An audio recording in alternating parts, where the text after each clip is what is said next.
Mirë, kthehemi sot dhe flasim tani për ekonominë, për pensionet dhe për gjitha elementet e tjerë që kanë të bëjnë me rritjen ekonomike. Do të diskutojmë në një bisedë me ekspertën ekonomisë, zonjë Romina Radonshiqi. Romina, shumë faleminderit që me ne kënaqësi të bisedojmë. Kënaqësia ime, përshëndetje. Mirë, unë për njës bisedën nga miratimi i një strategjie të afatit 2025-2030 nga qeveria që parashikon marrjen e një pensionit të 13 nga të moshuarit, por gjithashtu dhe një nisje graduale të rritjes së pensionit normal, si dhe të pensionit për ndihmë ekonomike. Si e sheh diçka të tillë, a është realist plani dhe sa i realizueshëm mund të jetë? Në fakt, ne kur pam programet politike, të gjithë programet politike kishin në fokus pensionet dhe pagat normalisht edhe për shkak të kohës së jetesës, por edhe për të ndihmuar në farmacia dhe pensionet. Por megjithatë jemi në kushte ku ne akoma flasim do të bëhet. Pra, çështja është që ne kemi një nivel të lartë papunësie. Dhe duke qenë se kemi një nivel të lartë papunësie në kuptimin që ka shumë pak kontribues për raportesh pothuajse 1 me 1, ne jemi në kushte kur niveli i pensioneve nuk është i lartë. Dhe për faktin që nuk është i lartë, atëherë pikërisht ato pensionistë, për sa kohë dalin lajme të tilla kur thuhet që është hartuar le të themi një plan politik apo një plan veprimi për këtë 5 vjeçar, ato mbajnë shpresë. Por çështja është çfarë do të bëhet realisht në periudha afat shkurtër, sepse jemi akoma në 2025 dhe pensionistët jetojnë në varfëri relative ato që jetojnë në qytet dhe varfëri absolute ato që jetojnë në fshat, sepse nëse referohemi pensionet mesatare në fshat është diku te 100 euro. Pra ç'mund bëj një pensionist në fshat me 100 euro kur kuptohet që ka dhe nevojë për kujdes të shtuar shëndetësor dhe në fshatrat e Republikës së Shqipërisë mungohen dhe stafi mjekësor apo është një qendër shëndetësore që nuk mund të kryej të gjithë ato nuk mund të plotësoj të gjithë nevojat e një pensionisti që ndodhet në zonë rurale. Tani është folur për rritjen e pensioneve minimale 200 euro dhe mesatare 400 euro, që do thotë është rreth dyfishi e asaj çka është sot. Por nuk janë përcaktuar afate kohore. Dhe për pensionin e 13 përsëri nuk janë përcaktuar afate kohore. Kështu që pensionistët akoma nuk dinë se ç'do të ndodh, madje akoma nuk kemi asnjë indeksim të pensioneve. Dim që do të funksionojë me bonusin e fundvitit dhe me bonusin e pranverës, por nëse do të bëhet pra vitin e ardhshëm, sepse kjo varet edhe nga rritja ekonomike, sa do të ketë ndikim dhe sa do të jetë rritja ekonomike dhe mbi bazën e rritjes ekonomike dhe shteti do rishpërndaj të gjithë të ardhurat. Në fakt, ky dokument që është një dokument politik dhe të moshimit apo plan veprimi siç e ka quajtur dhe vetë qeveria aktuale, kjo bëhet në kuadër të hapjes së kapitullit 19 që është pikërisht për politikat sociale dhe për punësim, që do të thotë është dhe një nga kushtet e Bashkimit Evropian për të integruar pranë Bashkimit Evropian që ne të jemi një shtet më social, sepse nuk jemi, dhe prej kohësh ka bërë vretje FMN dhe Banka Botërore që ne duhet t'i krijojmë mundësi individëve që janë në nevojë për t'i ndihmuar, sepse janë pikërisht ato që rrisin varfërinë në këtë vend. Ne nuk mund të futemi në Bashkimin Evropian me një nivel varfërie rreth 30%, ja thonë statistikat, por unë mendoj dhe jam e bitur që është më shumë se 30%. Ndërkohë, lidhur me këta element, siç e the dhe ti, nuk dihet nëse do të realizohen sepse është pjesë e një strategjie dhe jo e një vendimarrje. Por në rast se bëhet, do të ishte diçka pozitive dhe a do të mjaftonte? Nëse do të bëhej, sidomos në periudha afatmesme, dhe këtu periudha afatmesme e kam deri në 3 vite, do të ishte një element shumë pozitiv se në këtë plan vetprim së pari kemi rritjen e pagës 50% më shumë, rritjen e pensioneve 50% më shumë, kemi pensione 13 që përsëri ndikon pozitivisht, kemi gjithashtu dhe një element shumë pozitiv e cili ka të bëjë me politika fiskale që do të ndikonin pozitivisht akoma më shumë tek skema e pensioneve, siç është për shembull në fakt pensionistët janë të përjashtuar nga taksa e pronës, por kjo do të ishte përjashtimi i taksës pronës, së dyti përjashtimi nga sigurimet e makinave për atë taksën vjetore të automjeteve për individët të cilët janë mbi moshën 65 vjeç, dhe kjo ndikon pozitivisht sepse vërtet mund të jesh moshë pensioni, por ti mund të ngasësh një makinë dhe ka kosto e shtuar nëse ke një makinë dhe paguan një takë vjetore. Gjithashtu kemi në këtë plan veprimi flitet edhe për një zgjerim të banave të rimbursueshme, që është akoma dhe më mirë. Flitet për reduktim të faturës së energjisë elektrike e kemi, por është e pamjaftueshme. Uroj që në të ardhmen ky reduktim të jetë vërtet reduktim dhe jo një ulje. Dhe po flitet gjithashtu dhe për një kartë pensioni nga pushteti lokal, që ndoshta këtu mund përfitojnë lëvizjet në urban, që le themi në qytetin e Tiranës janë aktualisht, apo ndonjë element tjetër pozitiv që do të ndikonte në buxhetin e familjeve të cilët janë pensionistë. Por nga ana tjetër nuk shikoj edhe pse është një plan veprimi dhe për reduktime dhe për lehtësira fiskale, nuk shikoj ndonjë element që do të ndikonte drejt për drejt shportën, pra reduktim të TVSH-s apo ndonjë ose heqje të TVSH-s për produktet që shkojnë për pensionistë. Ky do të ishte një element shumë pozitiv që do të ndikonte në mënyrë të drejtë për drejt në financat e pensionistit në fakt. Romina, ndërkohë është fakt djallëzor afatit 2025-2030, sepse mandati qeverisë përfundon 2029, pra mos është një plan për të fituar edhe zgjedhjet e tjera? Ndoshta është dhe kjo, dhe për më tepër në fakt ne I referohemi 2025-s që jemi aktualisht, por viteve që do të vinë, dhe ne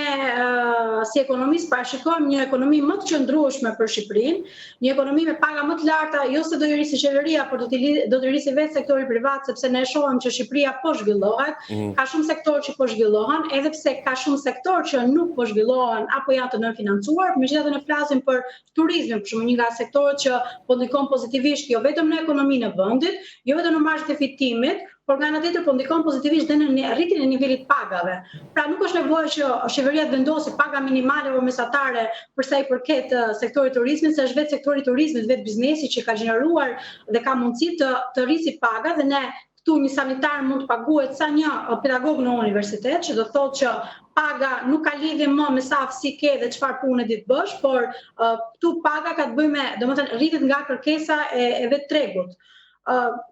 Që do thotë që të gjithë këto sektorë që po zhvillohen, sikurse edhe sektori I ndërtimit, pra ka paga të larta, të gjithë këto sektorë që po zhvillohen do të japin ekonomisë një frymëmarrje dhe do të ndikojnë një rritje ekonomike që vetë do të gjenerojë ndoshta pensione, se do rritet numri I kontribuesve. Do të përmirësojë skemën e pensioneve, mund të gjenerojë dhe mund të lejë vetë qeverisë hapësira për të pasur dhe një pension të 13, por ndoshta edhe një pension të dyfishuar në periudhat që ne flasim. Kështu që nuk është se është qeveria që po mirë menaxhon apo që po bën një plan veprimi, sepse I përket së ardhmes, siç tham, pra pret që ekonomia të performojë mirë dhe të ketë mundësi dhe burimet mjaftueshme për të arritur këto reforma. Ideja është që tani çfarë do të bëhet, sepse shumë pensionistë ishin me shpresë që pas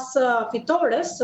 të dyja programe politike, pra qofta ose të PD-s ose të PS, sepse të dyja kishin fokus rritjen e nivelit pensioneve, të kishin një ndoshta rritje po ndonjë rritje të vogël apo ndonjë indeksim pensioneve, por për sa kohë që nuk ka dhe kuptohet që ky plan veprimi që thot 2025-2030 është një afat 5 vjeçar që apo ndoshta 4 vite e gjys që kërkon kohë, dhe pensionistët nuk kanë kohë të presin, se një pjesë e mirë ndoshta s'do kenë as mundësi ta gëzojnë pensionin e tyre në masën që thot vetë qeveria. Romina, ndërkohë do të ndryshonim pak temën e diskutimit, të flasim për sezonin turistik, pasi ka nisur dhe pritshmëritë janë të shumta. A do të përkthehen të ardhurat nga turizmi në një mirëqenie më të lartë për qytetarët, duke qenë se turistët vizitojnë pasuri edhe në një farë forme publike? Është vërtet në fakt që turizmi po performon mirë, po nga një anë po performon mirë, po ndikon negativisht në uljen e euros. Sot kemi nivelin më të ulët të euros, pra duke impaktuar pensionistët, sepse ato janë që marrin remitanca dhe aty ndikon drejt për drejt. Nga ana tjetër biznesi po impakton duke pra thellimi I krizës së eksportuesve me nënçmimin e euros që I bën produktet shqiptare jo konkurruese në tregjet ku ato tregtojnë. Nga ana tjetër, zhvillimi I turizmit sjell benefite edhe për individ, pra për qytetarët. Ato individ të cilët janë punësuar në sektorin e turizmit, patjetër kanë mundësi të marrin paga më të larta. Megjithatë, turizmi shqiptar është sezonal, akoma nuk është një turizëm gjithvjetor. Por, nga ana tjetër, në atraksione turistike, e themi bindje që kemi rritje të çmimeve të produkteve, të çdo lloji produkti, madje të produkteve ushqimore. Që do të thotë, në ato zona ku jetojnë qytetarë, nga një ndoshta mund të përfitojnë se marrin një pak lart në turizëm, nëse punojnë në turizëm, apo nëse kanë biznese, dyqane, markete, po nga ana tjetër kanë edhe këtë koston e financave personale pasi detyrohen të blejnë produkte me çmime më të larta. Ne kemi parë që qendra e Tiranës është shumë herë më e shtrenjtë se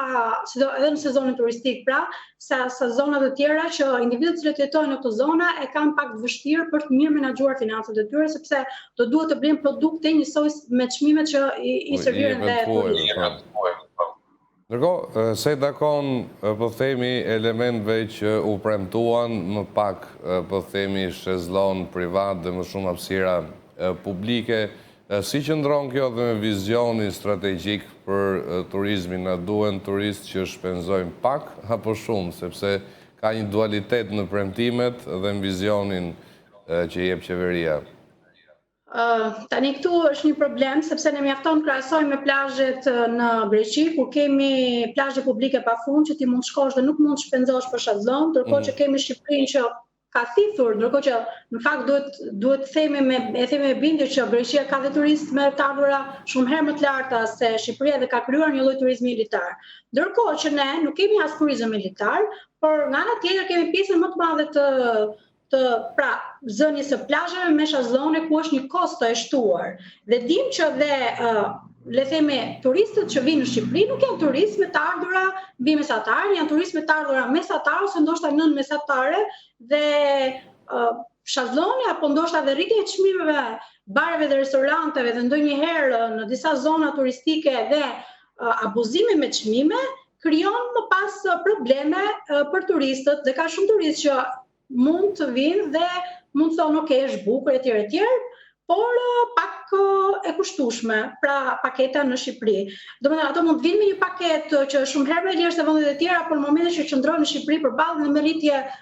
çmimesh, shpeshherë abuzive, ne e dimë shumë mirë që zona e jugut ka pasur